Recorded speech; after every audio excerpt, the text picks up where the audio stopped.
Welcome back to my channel. My name's Michael and I thought I should do a reaction to the International Booker Prize Longlist of 2020. As most of you know, the International Booker is probably one of the more talked about literary prizes when it comes to translated literature, and it is the one that I follow the most because there are more people having a conversation around this prize. And much like last year, I thought I would try and read the entire long list. I know there are two books that have not been released yet, but they are definitely two books I want to check out. Out of the 13 long listed, I was able to predict 5 of those books. If you want to look at my predictions on my blog, you can do so. I was quite impressed with the long list. It was pretty much anticipated for me because I feel like it was going to be a great long list due to the people that were judging the prize. We had Ted Hopkinson, who was the chair of the panel, and he does a lot with literary criticism, does a lot with literature, and I was pleased to see some great names on the judging panel. Because of that, I had high hopes for the long list, and I was pleased to see that 9 of the 13 books nominated were written by women, and 11 of the translators were actually women as well. My main criticism is a criticism that is pretty much an ongoing criticism with the book around most of these prizes, is it's very European centric. There were in fact 7 books on the long list that were from Europe, and I'm counting Georgia as in Europe, even though it's Eurasia, and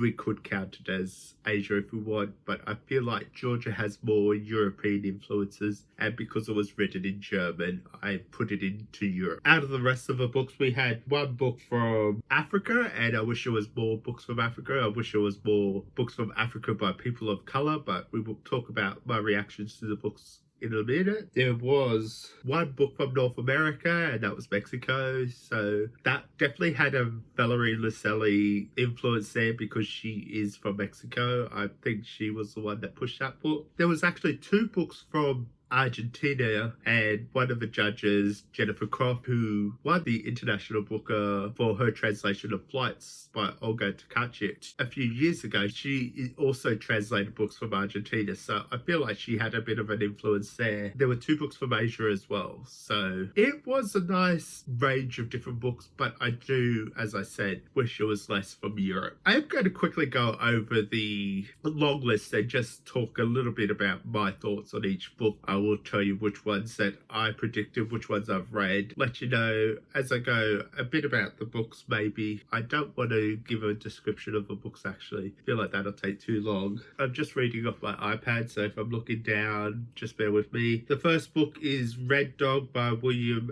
Anker, and this was translated by Michael Heyns from Pushkin Press. This is originally in Afrikaans and from South Africa. This is a book that I'm a little perplexed by. On one hand, I do want to read more books from Africa. On the other, it doesn't really interest me that much. This book doesn't seem to be an interesting topic, but as I said, I'm going to probably try and read the entire long list, so I'll let you know what I think, but my first impression was not really a book I was interested in reading. Next, we have The Enlightenment of the Greengage Tree by Shokoofeh Azar, and this was translated by Anonymous. They did not wish to be named, from Europa edition. This was originally written in Farsi and from Iran. Now, this book I have on my shelf already, and I had planned to read it, and that was because this book originally came out in Australia a couple of years ago, and it was on the Stella Prize list. And there is some controversy about the translator not wishing to be named, and that I have thoughts on, and I won't go into too much detail, but the idea that an unnamed translator on a book feels weird to me because I always try and name the translator, but also because this prize splits the prize money with the translator and the author, and anyone shortlisted is required to send the author and translator to the ceremony to announce the winner. So I'm not sure if this book is going to be shortlisted, but I feel like it was longlisted because it needed some attention, and I'm curious to see how that goes. Next we have The Adventures of Cheetah Aya by Gabriela, Cabezón, Cámara, translated by Iona, Mackintyre and Fiona Mackintosh from Charco Press. And this is written in Spanish from Argentina. Charco Press always do great books, and this is one that I've wanted to pick up for a while, and this is just going to give me an opportunity to pick it up. I kind of want to read everything that Charco Press publish, mainly because I'm a big fan of Argentinian literature, and they do a lot of that, and they do a lot of Latin American literature, so it is a publisher that I follow closely. Then we have The Other Name, Septology 1 and 2 by John Fosse, translated by Damion, and this is from Fitzcarraldo editions, written in Norwegian, and I'm not too sure about this book. I think it'll be a little experimental, a little weird, but I'm interested. It kind of follows a older painter who finds out he has a doppelganger that is also a painter, so I'm interested to see how that plays out. So I don't really have an opinion on whether I'm going to like it or not, but I'll have to get back to you on that one. Then we have The Eighth Life by Nino, Haratischvili, and this was translated by Charlotte Collins and Ruth Martin, and this is originally written in German and from Georgia. I have seen this book talked about a lot. I've seen it all over the place, and I am kind of curious to read this book, but then I see that it's like 900 pages and I'm a little put off by that. I do want to read more longer books. I really feel like it's a goal that I need to push myself to read longer books, because in the end I do quite often enjoy it, and I love that feeling of achievement I get when I finish something so big. So when it comes to this one, I might leave this towards the end of the list. I would really love this to be an audiobook, because I think that would make things a lot easier for me. Next we've got Serotonin by Michiel from French, translated by Sean Whiteside, and this is from William Hardman. And I like Michiel.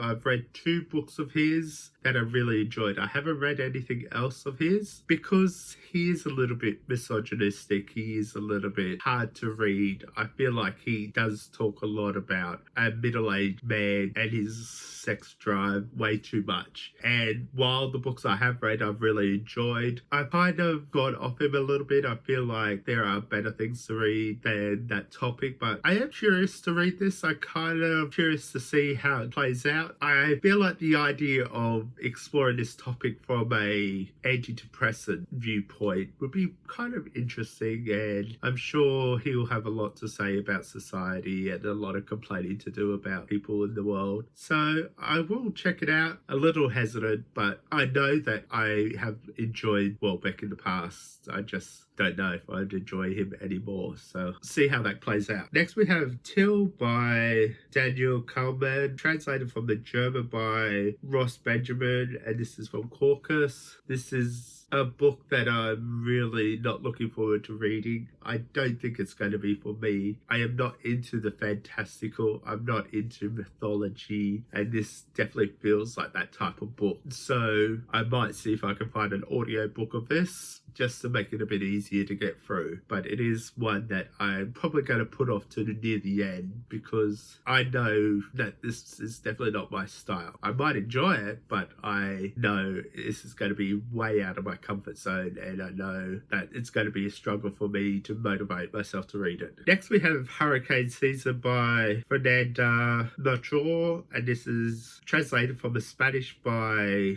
Sophie Hughes from Fitzcarraldo editions, and this is the Mexican book on the list. I am really excited to read this. I have been looking forward to this book being released for a while, and I think it would have been one of my more anticipated books of the year. So I recently got a copy of this book, and now that it's on the long list, I've got an excuse to read this straight away. Then we got The Memory Police, translated from the Japanese by Stephen Schneider, and this is a book that I've read already. I love Yoko Ogawa, and I think Yoko Ogawa has written some great books. This is not my favorite. I think my favorite from her her is Revenge, and there are a few other books that I would probably rank a lot higher than this, although I am pleased that she's getting some attention. Next we have Faces on the Tip of My Tongue by Emanuela Pagino, translated from the French by Sophie Lewis and Jennifer Higgins. And I do not know too much about this book. I do love French literature, so I'm going to be interested to pick this one up. I think it's a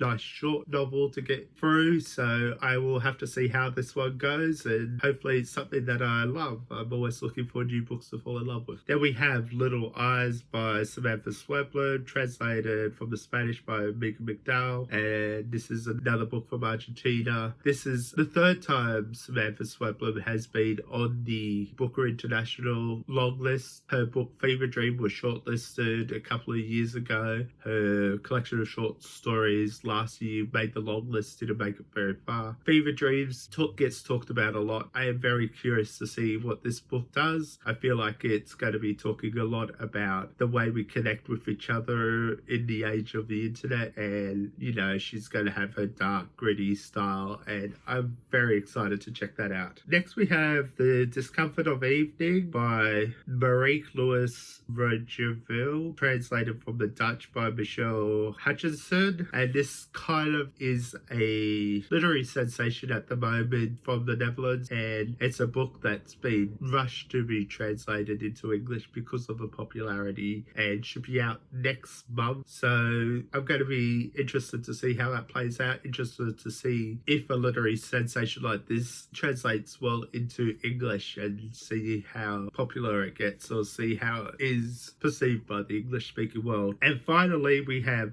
Mac and His Problems by Enrique Valmadis, and this is translated from the Spanish by Margaret Joel Costa and Sophie Hughes, and this is the other book that I've already read. I really enjoyed it. I love a book about literature, and I love a book that plays on the idea that literature can be so much more. I like a book that is exploring a man's life, exploring his desires and passions, and what I've just really enjoyed about it is this idea of someone that has no job, just writing about literature and writing his thoughts, and I really associated with that a lot, even though in this book he kind of spirals out of control with his obsession with literature. But it's still an interesting book. I definitely need to go through and do a review on that, so I'm going to try and review all the books that I read on the long list. Hopefully that's all the books. So out of the book on the long list, I predicted Mac and His Problems, The Memory Police, Hurricane Caesars, Tull, and The Eighth Flight. So that's not bad. That's 5 out of the 13. I made a list of 12, so it's better than I normally do with predictions. It is very hard to tell what the judges are going to predict, and they've got 124 books, I think, submitted that they had to choose from, and they did go through and read them all before making the long list. They probably had a better idea of what was worth going on, because I have not read many of those eligible for the International Booker Prize. Let me know your thoughts on this prize. Let me know your thoughts on the long list. If you're planning to read any, which books you own, which books you've read. Let's have a conversation about it. I know there have been reactions to this already, and I'm too slow, obviously, to get this out, but I did have to wait to daylight. The prize did come out at 8:30 at night last night. It did take me a little bit longer to get that out, but I wanted to make sure I had mine out, because I talk a lot about translations, obviously, and I feel like having my thoughts out there might be a good indication that I'm going to try and talk about all these books, might motivate me to review all these books. So thank you for watching, and I'll talk to you in the comments. Don't forget to like and subscribe, and I will talk to you again in my next video. Goodbye.